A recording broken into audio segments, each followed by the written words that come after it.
Here's your report. Oh, thanks, Jane. I wish I could hire someone just like you. Try LinkedIn Hiring Pro. It's more than a job board. It's like the recruiter you always wished you had. Hiring Pro uses real-time insights to match your role to LinkedIn's unique network of professionals and delivers a short list of best fit candidates. You'll spend less time sorting applicants and more time talking to the right people. Let's do it. You're irreplaceable, Jane, but another you would be great. Hire right the first time. Post your job for free on LinkedIn today at linkedin.com/quality. This episode is brought to you by Perfect Bistro Cat Food. Hey guys, today I'm interviewing my cat about his perfect bistro food. Percy, you seem to be a big Perfect Bistro fan. Care to comment? Totally. What do you like about it? You love the high-quality ingredients? And the delicious flavors, of course. Yeah, that makes a ton of sense. Listen to Percy, guys. Visit perfectbistro.com to try it for your cat. From Estero, Florida, this is a One Extraordinary Marriage show, where being busy is overdone, romancing is fun, and scheduling sex has taken the guesswork out of wondering when you're going to get some. Creators of the 6 Pillars of Intimacy, I'm Tony DeLorenzo, your co-host, along with my beautiful wife, Elisa. From coast to coast and around the world, thank you for joining us. It's time to talk sex, love, and commitment. Give us a call or text us on the Hug Hotline at 858-876-5663, or send us an email to hugs@oneextraordinarymarriage.com. In today's episode, we're talking about how to redefine sexual intimacy when intercourse is painful or not possible, so that you can stay close and connected in the season you're in. And there's a quote attributed to Anonymous that says, "Every season asks something different of love." And I think as we just talk about different seasons of marriage and what our bodies are going through, it may ask different seasons of us. And I think this conversation today is really going to just stretch all of us a little bit on what we're being asked for in the season that we're in. And, you know, we start every episode with a hug, and a hug is really an opportunity for us to celebrate you, the one family, to celebrate the actions that you're taking, to celebrate the breakthroughs that you're having. And this hug came from a 5-star review on Amazon for the 6 Pillars of Intimacy, The Secret to an Extraordinary Marriage. And this reviewer says, "I've read this book and I'm going to recommend that my husband read it over so that we can discuss it together. The information and examples are practical and useful, and I can't wait to plug some of these strategies into my marriage." I love it. I love that the 6 Pillars of Intimacy continues to just impact marriages far and wide. We've sold tens and tens of thousands of copies because of you guys. And thank you so much. The framework works. It's a framework that can be used across multiple of different marriages around the world. We've seen it when we were in Zimbabwe and Zambia. We speak on it. They are what they are. Mm-hmm. And you are who you are. And so you can use those pillars of intimacy to strengthen and create the extraordinary marriage that you desire. So thank you to each of you who have picked up that book. Absolutely. And just the idea of her encouraging him to read it so that they can discuss it together. Yeah, I think that's the beauty, because even coming into this episode, having those discussions together as a married couple, what does it look like to, no matter what the topic is, really strengthen that emotional intimacy so that the two of you can have conversations together. The catalyst for this episode, I was recently talking to a coaching client, a woman in her mid-30s who's experiencing medically induced menopause, right? That happens for a variety of reasons, but needless to say, she is very, very young for hot flashes and all of the other things that come with menopause, right? Including vaginal dryness, libido all over the place, and everything else. And what her pain point was in this conversation, I mean, there was many, but the one particular that we landed and discussed was that they've been struggling because intercourse has become painful with this. And here's what's behind that. They both want to still connect sexually, but they're struggling with what sexual intimacy is for the two of them because of the fact that intercourse is difficult. And she's not saying she doesn't want to. He's just very concerned that when they do, it is painful for her. And there are times that, her body reacts. Mm-hmm. We all have nerves all over our body. And sometimes when they get a little inflamed and triggered and things like that, it's an involuntary reaction. And he still desires her. She still wants to be sexually intimate with him. But this act, the act of intercourse, has become a sticking point for them. It has become a place of stress and of tension, and creates this question like, what does our sexual intimacy look like for us now? What can it look like? And truth be told, I remember when Tony and I did our 60-day sex challenge. Okay. Right? When we did that, we defined sexual intimacy at that point in time as intercourse. Did we or didn't we? Yep. Penis and vagina, that was it. That was the whole, did we have, that was the definition of the very first 60-day sex challenge back in 2008. Right? And yet, and that's how we did it. It counted if it was intercourse. The day didn't count if it wasn't intercourse. And I think a lot of couples are like that version of Tony and Elisa, right? Where that's the barometer. But the truth, and I learned this in I've thousands of hours of conversations with coaching clients, that there are seasons when sexual intercourse isn't possible. And it's why when I wrote the 6 Pillars of Intimacy, The Secret to an Extraordinary Marriage, this definition for sexual intimacy had to be expanded into encompassing everything about the sexual connection between a husband and wife. So romance, initiating foreplay, sexual touch, intercourse. And so, in this conversation that I was having with her, it became this thing of, how can the two of you be creative in this season? Because she has hope, when her body is fully through menopause, that there'll be strategies and different things that she can try when her body's on the other side. But we're in this season. And so asking the questions, can we shift the conversation from did we or didn't we have sex to how do we create a sexual connection in this place? And I'll be very honest with the two of you. I'm not here to say sexual intercourse doesn't matter. Tony and I had a pretty heated conversation about this just yesterday preparation for this episode, but also recognizing that there are seasons when that may not be an option for couples for a variety of reasons. And what do you do in that time? It was an interesting conversation because I'm coming from my male side, husband side of, man, to me, and this is just my thought process at times is, and this is a discussion Elisa and I had, is the frustration of, okay, we want to be sexually intimate. I think the biggest thing is not having the conversation to understand what that can look like. Because prior to us having this discussion, it's, okay, it is intercourse. It is the ejaculating in Elisa. It's that. And yet, what can that become? What can that look like in different times? And each of you are going to have these discussions and determine what does it look like? Because in the interest of taking care of one another in this season, it may not be possible.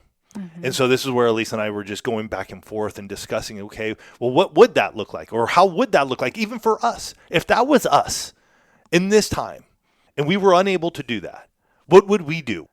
And one of the things that I think we landed on was, one, making sure, and this is saying that Elisa can orgasm at that point in time, that she would be able to orgasm. And two, that I would still be able to ejaculate. It just wouldn't be inside.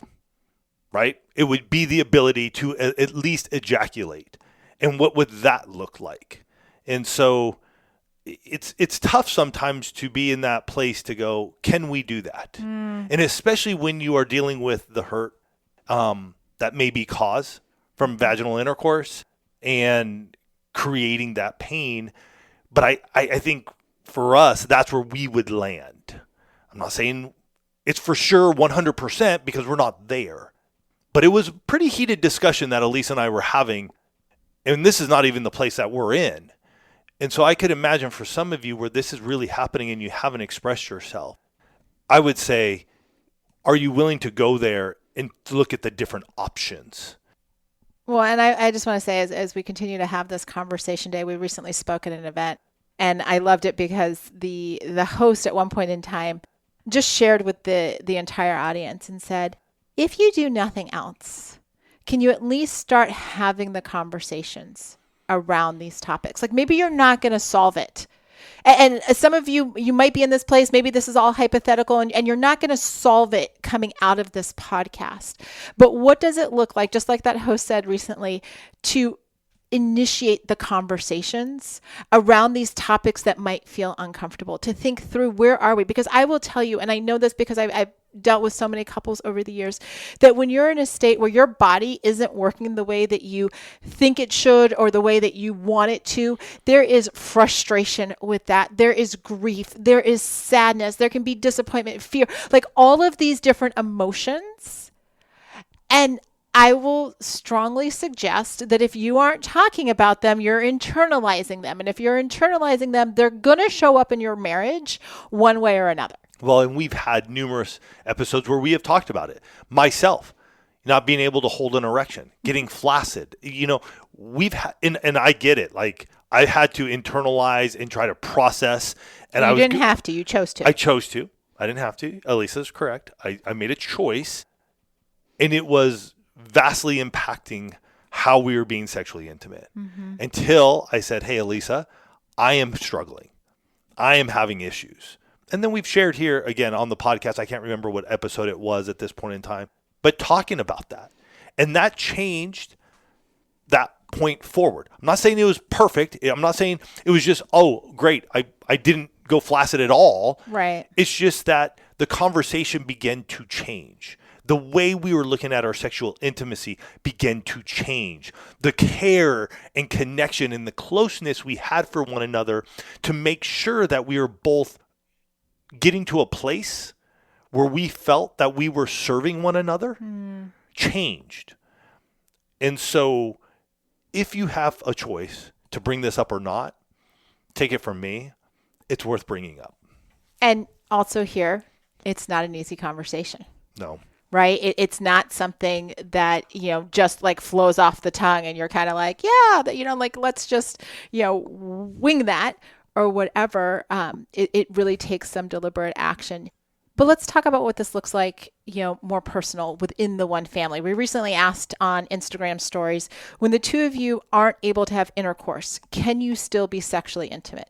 It was pretty close. It was about 49% of you that said yes and 51% of you that were like, yeah, maybe sometimes, never. We haven't really talked about it. But then we asked another question that said, have you ever had situations where pain, illness, medication, or hormones has changed your sex life? And 44% of you said yes, significantly, and 42% said yes, temporarily. 86%. 86%. And that may be because of menopause or pregnancy, illness, surgery. I mean, there can be a lot of different reasons. But digging a little bit deeper into this, like what are the challenges that you face in your sex life when this happens? And here are some of the challenges that the one family shared. And some of you, I think, listening to this are going to find yourself in these responses. Like, what is hard now? And the responses were feeling tension because one or both of our needs aren't being met or we feel disconnected. Accepting the changes that come with aging. Being intentional about keeping our physical intimacy going and being okay with how it looks now. My spouse feels less than or unloved sometimes. It's hard connecting. For some reason, that's how he, my husband, feels connected the most. And it's not the same if it's not sex. That was a big thing that Elisa and I talked about. Just that absolute, like, from my standpoint, and I think from many of the guys that I've talked to, the act of sexual intercourse, penis and vagina, it's not the same otherwise.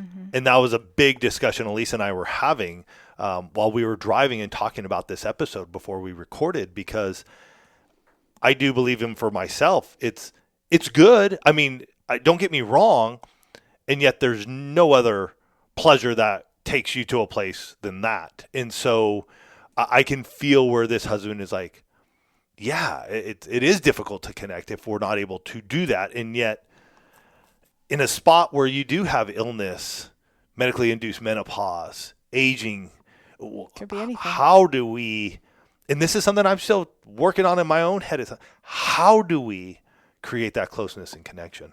And that's the heart of the matter, right? Because when the ability to have intercourse changes, one or both of you are going to grieve this way of connecting with one another. And that loss, that grief looks differently. Like Tony and I have experienced grief a lot of times in our marriage, and how we experience grief is different. Absolutely. And it's not about, well, who's got it worse or who's got it harder, but really the goal is to say, how do we still stay connected? How do we look at that as this is the situation, that these are the circumstances that we have? How do we get unified and come at this as a team and not as, two people like butting heads and, as adversaries, but rather this is the situation that we've got.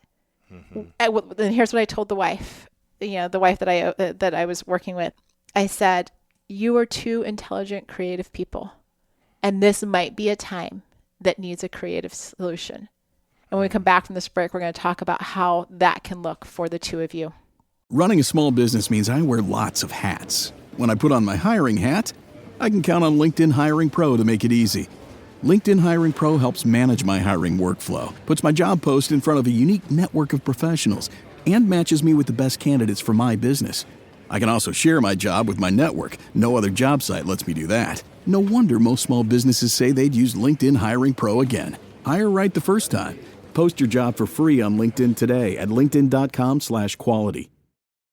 This episode is brought to you by Tidy Cats, here to level up your litter game with their new Performance Plus lineup. Your home is your happy place, your cats, VIPs. So when it comes to the litter box, excellence isn't optional. Choose from products that specialize in max power clumping, low tracking, or odor fighting so advanced, stink won't see it coming. Tidy Cats Performance Plus. Mission mighty, keep it tidy. Shop now at tidycats.com. We're back, and we're discussing how to navigate this season when the two of you might be redefining what sexual intimacy looks like for your marriage. And again, let's just share this. Like when we wrote the 6 pillars of intimacy around sexual intimacy, we did expand this. And I just want to say it again because a lot of times we share this and people are like, oh, that's interesting. Because of you, the one family, we did the expanding because you were telling us. Let's not forget there is romance, there is initiating, there is foreplay, and there is that sexual intercourse.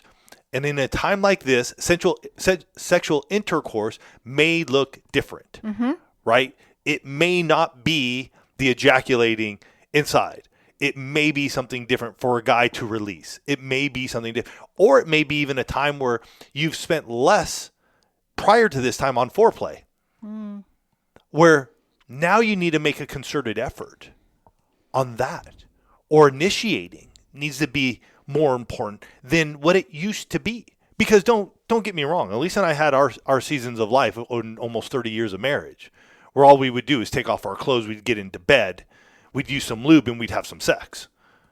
That was what we did. It's changed over time because we are willing to address some of the areas in our own marriage where we felt disconnect, where we had to say, yeah, that's great. And yet what would it look like if we just slowed down? If we did really pay attention to what it looked like to initiate with one another, which I still think we need to work on a lot personally.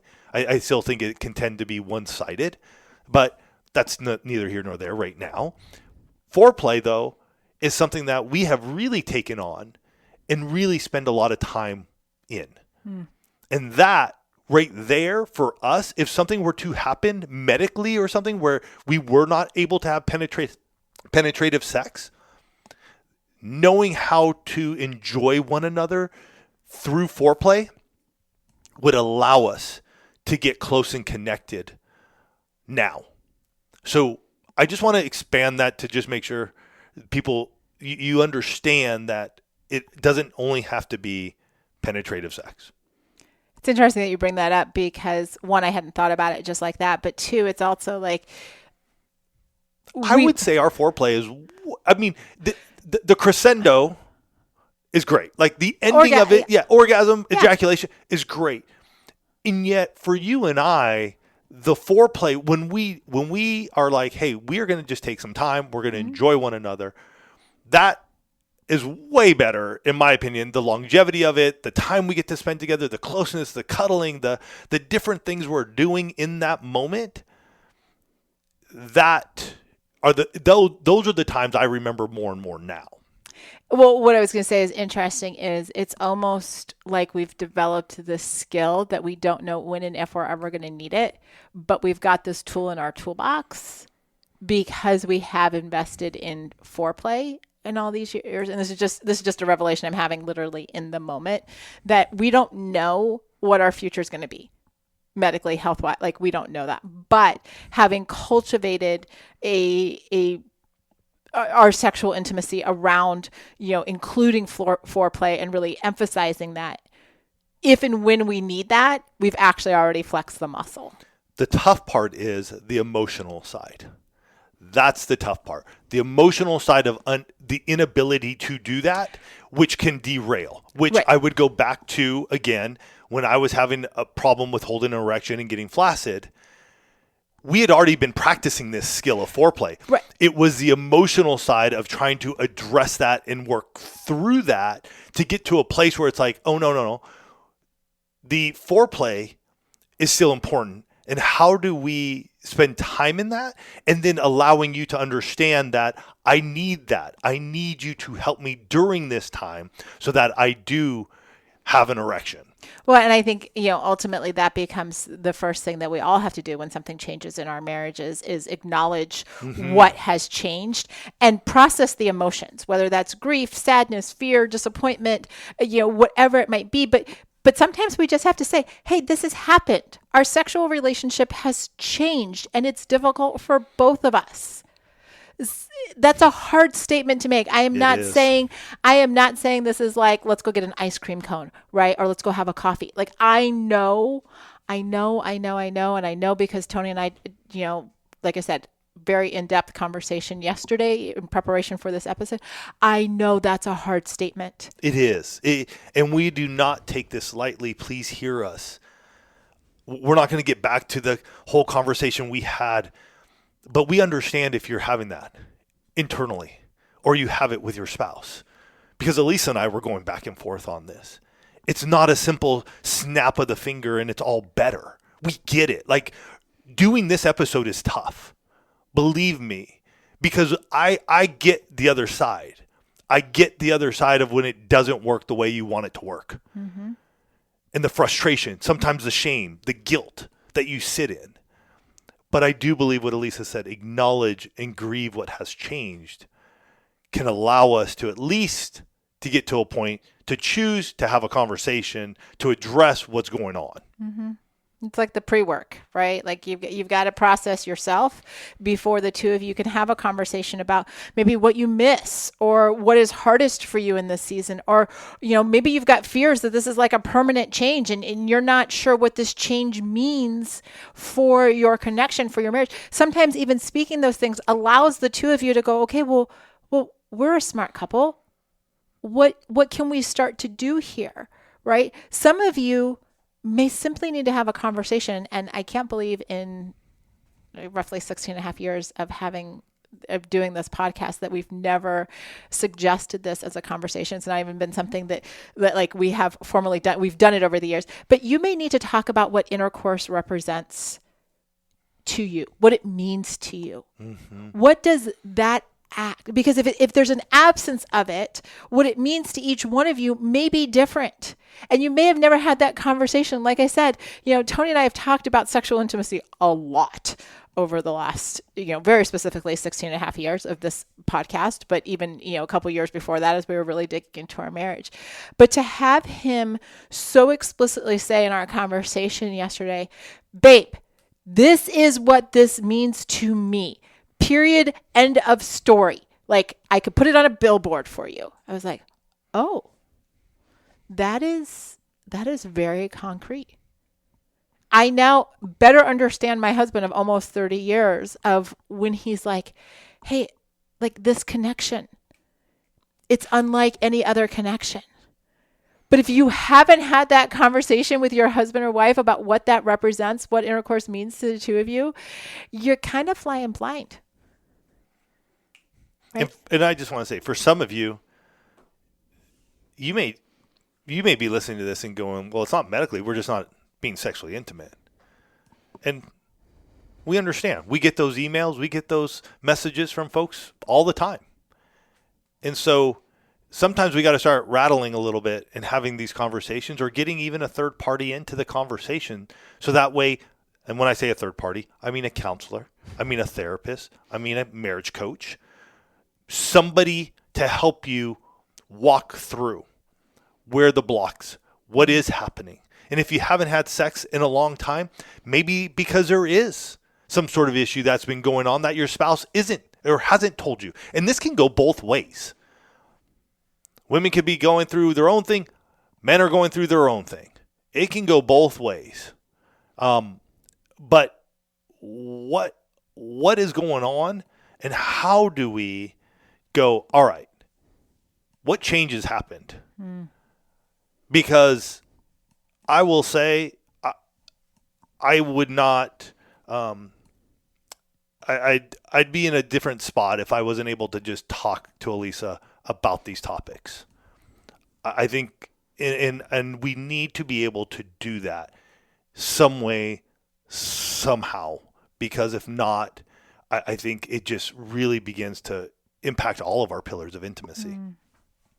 You know, this is a hard topic, right? I know whenever we talk about sexual intimacy at an event, or, you know, we're live with folks, there's always this kind of like, it feels a little taboo. And I know that it is for a lot of you, but our hope is that you take an episode like this and you start thinking through, okay, like, where have we been stuck? Where can we start to take action? And for some of you, it may just be saying, how are we going to define sexual intimacy in this season? What does feel good? What is painful? Like, let's address those two sides of the coin. What helps you feel desired in this season? What are you open to exploring? What would be off the table for the season that we're in? And I want to say, this isn't about having like a lesser sexual intimacy. It's not about like, well, we're just going to do like sexual intimacy light. It's saying, no, we're creating the extraordinary in our marriage. And so we're going to build the emotional intimacy. We're also going to have the emotional intimacy component of this so that we better understand each other, so that we can define what could be extraordinary in this season. That's not to say that everything else might be off the like, who knows what the future is going to bring. I'm talking about today, this week, right? What could be extraordinary for the two of you, and say, you know what? Yeah, maybe I feel some sadness that we aren't able to connect the way we've been able to. But man, the conversations that we're having and the opportunity to get to know you and the choices that we've made that X, Y, or Z counts as sexual intimacy in this season for us, that's amazing. Because then you aren't dealing with all of that internal turmoil and the thoughts and the negative Nellies and all of that kind of stuff. You're like, you know what? We're in a season. And we're going to make the extraordinary out of where we're at. And we're going to get through it together, instead of being in two individual silos and being in this place where it's like, well, I'm just going to grin and bear it and hope for the best. I would tell you, as a marriage coach, being in your silos, grin and bear it and hoping for the best, doesn't usually work very well. If the two of you can get on the same team, and it's interesting, I was listening to a podcast this morning, just bringing this all together. I worked with a couple about 10 years ago. And when they first came to me, they were on the brink of divorce. And I was listening to her podcast this morning because in the last couple of weeks, she and her husband have celebrated their 25th wedding anniversary, and their daughter got married. And I'm listening to it, and I'm like, I've got tears in my eyes just knowing this family and knowing all that they have really worked hard and the conversations they've had and all this kind of stuff. And out of the blue, she says in the podcast, she goes, I remember when Elisa said to us, the two of you are on the same team and you're solving these problems. He loves you. You're on the same team. And this is just another area where the two of you can get on the same team and you can work together to solve the problems. And, you know, this couple got to celebrate their daughter's wedding day, married. if you had asked them when they first met me if they would still be married at that point in time and be able to witness what they called their magnum opus event, which I love, I don't know that they believed it. But they got intentional about their marriage. It's just our hope that this will be another area where the two of you will get intentional about your marriage. Can you just share who that is in the episode? Because I think it would be wonderful for folks if they need to listen and hear from her name is Natalie Hickson, Natalie and Mike Hickson, wonderful people, part of the One family. And, we don't share names, but obviously if we're giving you her podcast and they're talking about this, you're going to know their name. Yeah. But so what is that? Because I'd love for people to be able to just listen in on a couple who went through something 10 years ago and where they are today. So Natalie's podcast is the Motherhood Restored podcast, and it's the episode that says, looking back on the road of restoration that led to our oldest daughter's wedding. And what we'll do is we'll make sure to put a link here in the episode notes for you so you can click that and listen to it. But it's awesome. It's awesome. Are you willing to do it, though? And that's the tough part.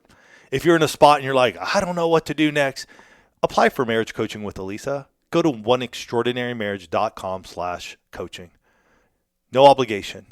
Get started. Try something today. Make a choice to move towards a place where you could have the extraordinary. Is it going to happen overnight? Probably not. Just being truthful. In today's day and age, and especially with the internet and everybody else, they love to just say, come do this, do that, and you're going to be okay tomorrow. I've been around long enough to know that it doesn't just happen. And yet, if you're willing to take a small step and keep taking small steps, what could happen? And unfortunately, we tend not to see too far down the road. But I will tell you, our marriage wouldn't be where it is today if we weren't willing to take some small steps. So, as you go this week, think about this. Redefine sexual intimacy. What does that mean? What does that look like for us, for our marriage in this season that we are facing? And for some of you, you're like, we don't have any of those issues. Totally understand. And yet, would it be different if you guys actually spent more time initiating and maybe foreplay instead of just getting undressed and getting under the covers and having sex? Would that change the closeness and connection around your sexual intimacy? It did for us many, many years ago. And so I think each and every one of us can take this and go, all right, what does it look like to redefine sexual intimacy? Take some time, think about it, and more importantly, act upon it. Be intentional and take action. Because without that, we're going to be in the same place we were a year from now, wondering what could have been. You guys have yourselves a fantastic week. We're truly honored and blessed to have you part of the One family. Love you guys.